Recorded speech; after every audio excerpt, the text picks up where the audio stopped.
My wife, Olivia, handed me divorce papers on a Tuesday. That Friday, I found out I was set to inherit $45 million. The catch was, I couldn't tell anyone for 5 years. The Tuesday it all fell apart started out like any other day. I was underneath a beat-up '98 sedan, replacing a worn timing belt, when I heard the sharp click-clack of heels on the concrete floor of my garage. Olivia never wore heels to the shop. The smell of motor oil and gasoline usually made her nauseous. "Liam," she said, her voice tight, "we need to talk." I slid out from under the car, wiping my greasy hands on a rag that hadn't been truly clean in weeks. She stood there in a cream-colored dress I'd never seen before, clutching a manila folder against her chest like a shield. "What's up?" I asked, my own voice rough from a day of breathing in fumes. She didn't answer right away. Her eyes went straight to my hands, the permanent grease under my nails, the thick calluses on my palms from years of turning wrenches. Then, her gaze moved to my wedding ring. It was a simple brass band we'd bought at a pawn shop for $22. It was all I could afford back then. The metal had worn thin, and a dark line of oil had settled into the engraving we'd chosen together. Together, always. "I can't do this anymore, Liam," she said, her voice flat and empty. "I just can't." The folder landed on my workbench with a soft thud. Divorce papers. I recognized the county seal before I even opened it. "Olivia," I started, my voice cracking. "I gave you everything I had." She shook her head, a flicker of something, pity, maybe, in her eyes. "And everything you had wasn't enough." The bell on the shop door chimed as she left. I stood there, frozen in the middle of my garage, hands still black with grease, staring at those papers. The hydraulic lift in the corner hissed softly. Someone's radio played classic rock 3 bass down. The whole world just kept moving, like my own had just not shattered. I looked down at my wedding ring. It was still on my finger. Still there. Friday came too fast. I was replacing the brake pads on a pickup truck when a sleek, black Mercedes pulled up outside. It was the wrong neighborhood for that kind of car. I figured someone was lost. The driver stepped out, an older man in his late 60s, wearing a suit that probably cost more than I made in a month. He looked around my garage like he was a tourist visiting another planet. "Liam Hayes?" he asked, his voice crisp. "That's me. My name is Mr. Harrison. I'm an estate attorney. We need to talk." He wouldn't say anything more until we were in my office, a converted storage room with a metal desk, 2 mismatched chairs, and a coffee maker that only worked half the time. He set a leather briefcase on my desk, opened it, and pulled out a heavy, sealed envelope. "Your uncle, Arthur Hayes, passed away 6 months ago," he said. I barely remembered Uncle Arthur, my dad's older brother. He lived out west somewhere, a quiet, solitary man. He came to my dad's funeral when I was 19, then disappeared back to whatever life he'd built for himself. "I'm sorry to hear that," I said, and I meant it. "He left you something," Mr. Harrison said, sliding the envelope across the desk. My name was handwritten on the front in shaky letters. "Before you open that," he added, "you need to understand there are conditions. Strict ones." I broke the seal. Inside was a handwritten letter and a single piece of paper with numbers on it. Big numbers. Numbers that didn't seem real. $45 million. I read the letter from my uncle 3 times. His words were simple and direct. "Money reveals character, son. I'm betting you'll prove you don't need it to be rich.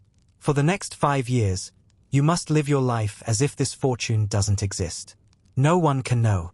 If you can do that, it's all yours. If you can't, it goes to charity. The choice is yours." I looked up at Mr. Harrison, my heart pounding in my chest. 5 years? Of silence. 5 years, he confirmed. "You tell anyone, family, friends, anyone, and you lose everything." My wedding ring caught the weak light from the single window. Still there. Still brass. Still filled with enough grease that no amount of soap could ever get it completely clean. What do you do when the woman who left you for being poor has no idea you're about to be richer than she could ever dream? The thing about a marriage falling apart is that it doesn't happen all at once. It's a slow process, like rust eating away at metal. You don't see the real damage until it's too late to fix it. We met when I was 26. Olivia was a waitress at a diner near my garage, studying marketing at the local community college.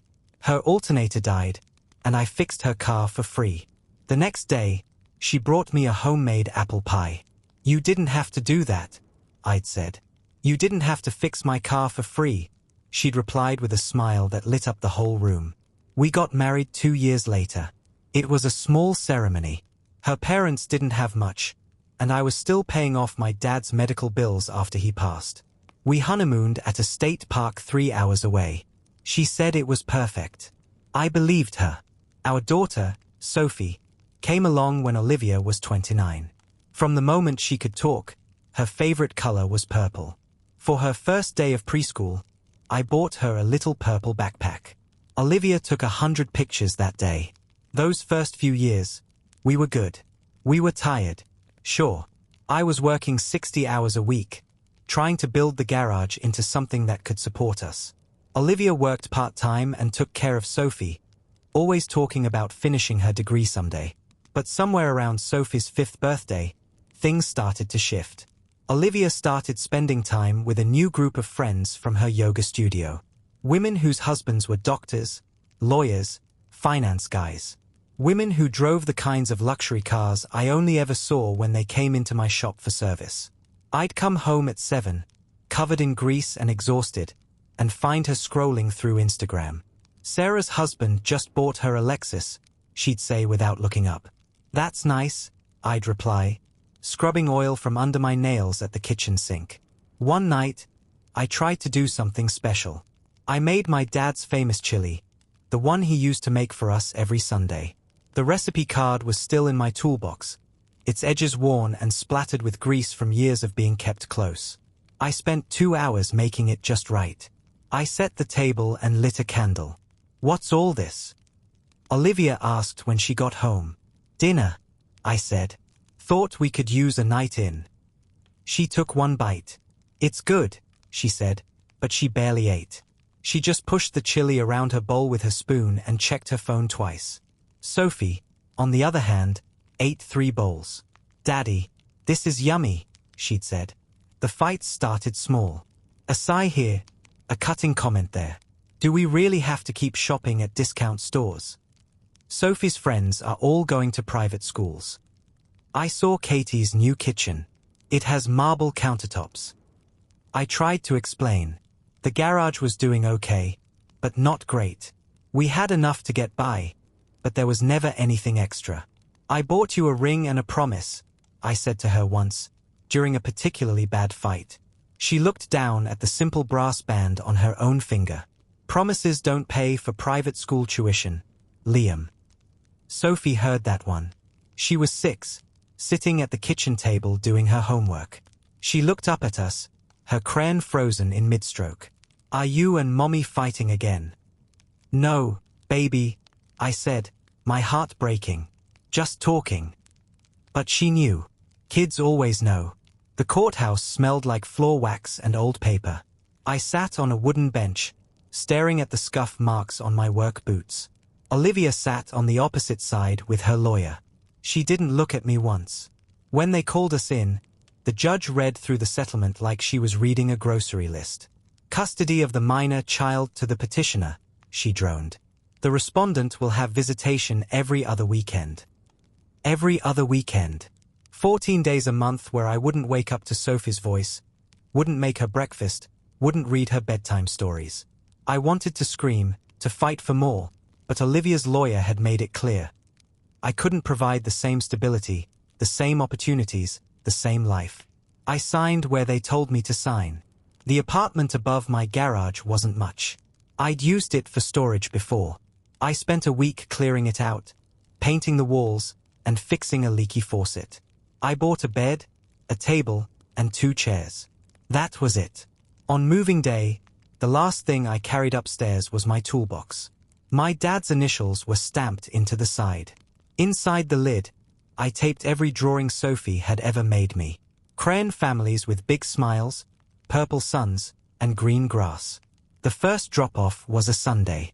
Sophie sat in the back of Olivia's new car, her purple backpack on her lap, crying.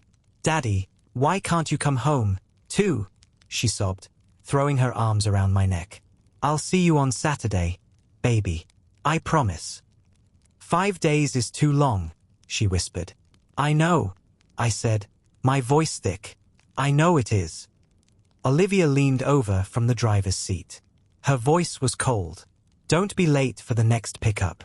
Alex is taking us skiing next month." Alex, the finance guy. I walked Sophie back to the car and buckled her in. She pressed her hand against the window as they drove away. I stood there until the car disappeared around the corner. Upstairs, the apartment felt cavernously empty. On top of the tools in my toolbox, under the tray, was my wedding ring. I'd finally taken it off that morning. Some promises, I was learning, only one person keeps. I closed the toolbox and locked it. 5 days until Saturday. I could do 5 days. 3 days after the courthouse, Mr. Harrison came back to the garage. He looked more serious this time. We sat in my office, and he laid out the full terms. "You cannot tell anyone," he repeated. "Not family, not friends." I thought of Sophie, of her fraying purple backpack, of my bare-walled apartment. "Not even my daughter." "Especially not her," he said, his face grim. "She might tell her mother." The weight of that hit me like a ton of bricks. I couldn't even explain to my own daughter that one day, everything would be okay. What if I need to use some of it? I asked. "A medical emergency, something for Sophie." "You have access to a discretionary fund. $20,000 per year for legitimate expenses. Beyond that, you live as you are now. No sudden purchases, no lifestyle changes." He slid a checkbook across the desk. "I recommend you don't use it unless absolutely necessary." "How will you know if I tell someone?" "Your uncle hired a firm. Private investigators. They'll monitor you. If you violate the terms, the trust dissolves immediately. Everything goes to charity." He handed me one last envelope. It was another letter from my uncle, written 2 weeks before he died. "Marcus, if you're reading this, I'm gone. Your father was the best man I ever knew. When he died, I saw you take on his debts, saw you work yourself to the bone to keep his promises. That's when I knew. Money reveals who you really are, son. Give a man a fortune and watch what happens. Most men crumble. They get greedy, stupid, and lose themselves. I'm betting you won't. 5 years might seem impossible, but if you can live those 5 years with nothing but your hands and your word, you'll prove something important. Not to me. I'll be dead. To yourself. Be the man I know you are. The money is just a test. You've already got the real treasure." I folded the letter and placed it inside my toolbox with Sophie's drawings. "When does the 5 years start?" I asked. "It started the day I first came to see you. You have 4 years and 10 months remaining." 4 years and 10 months of living in my one-room apartment, of watching Olivia with Alex, of packing Sophie's lunch in a fraying purple backpack. I walked to the small safe where I kept the cash drawer overnight, put the checkbook inside, and locked it. "I won't need that," I said. Mr. Harrison almost smiled. "Your uncle said you'd say something like that." Year 1 bled into year 2. I settled into a rhythm. Saturdays and Sundays with Sophie were my lifeline. She loved handing me tools in the garage, learning their names. I noticed her backpack was getting worse, the straps held together with safety pins. I bought her a new one, the exact same model. "You don't have to use the old one, baby," I told her. She looked at the new one, then back at the old one. "The old one stays here," she said firmly, "for when I'm with you." I kept it hanging on a hook by the door, always waiting for her. The secret sat inside me like a stone. Heavy, constant. I started using the anonymous donation system Mr. Harrison had set up. A neighbor, Mrs. Diaz, got sick. Her hospital bills were thousands of dollars. I had the firm pay them. She never knew who it was. The local community center was about to close down. I funded it for 6 months. I started volunteering there on Wednesday nights, teaching basic car maintenance to single moms. That's where I met Sarah. She was a teacher, and she tutored kids at the center. She was patient, kind, and drove a 12-year-old Honda. We started getting coffee at the diner on the corner. She told me about her teaching job, how the pay was terrible but the kids made it worth it. I don't need much, she said. Just enough. One Saturday, she came over when I had Sophie. She watched as I taught Sophie how to ride her bike without training wheels. Later, while I was fixing her brakes, she helped Sophie with her math homework. How much do I owe you? She asked when I was done. Just coffee, I said. She studied me for a long moment. You're different from most guys I meet, she said. You don't try to impress people.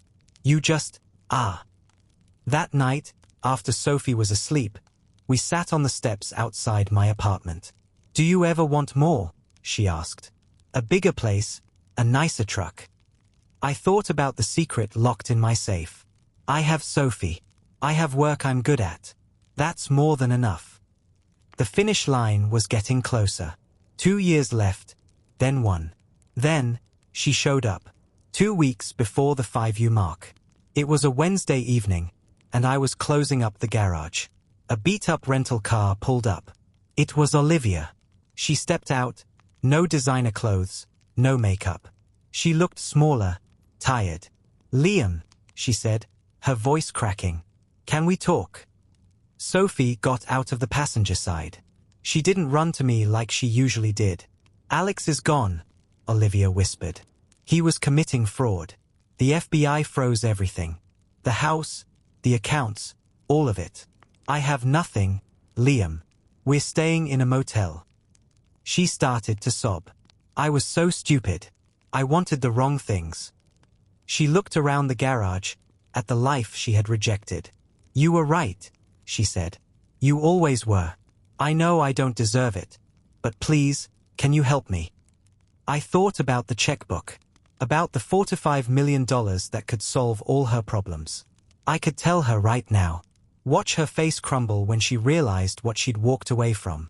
But Sophie was watching me. My daughter.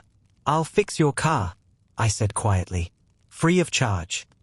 Can we try again? She whispered. For Sophie. Sophie's head snapped up. I knelt down to her level. Are you okay, baby? Her lip trembled. Daddy, she whispered. Are you poor like Alex said? The question hit me harder than any punch ever could. I looked into my daughter's eyes. Rich is having people who love you, sweetheart. And I've got you. That makes me the richest man in the world. She threw her arms around my neck. I want to live with you, Daddy, she said firmly. Olivia just stood there, broken. The next day, the 5 years were over. Mr. Harrison called. It's done, he said. Sign here, and it's yours. I signed the papers. That Saturday, I took Sophie and Sarah to the park. I told Sarah everything. She just smiled. I know, she said. I mean, I wondered, but it never mattered. That night, I opened the checkbook for the first time. The first check I wrote was to the Hayes Youth Garage Fund, a place for kids to learn a trade and find their purpose. The second was to Sophie's education fund. The apartment was still small. My hands were still stained with grease. But Sophie was laughing in my kitchen. Sarah was by my side. And the life I had built in silence was finally, completely mine. The richest day of my life wasn't when I got the money. It was when I realized I'd had everything I ever needed all along. An absolutely incredible testament to character and integrity. He proved that true wealth has nothing to do with a bank account. Now, we want to turn it over to you. What would you have done in their place? And who do you think was wrong here, him or her? If you've ever had to start over from scratch, we'd love to hear from you. If you've ever had to start over, share one piece of advice for others. Your wisdom could be exactly what someone in our community needs to hear today. Thank you for watching Tales Flicks. Don't forget to subscribe, and we'll see you in the next story.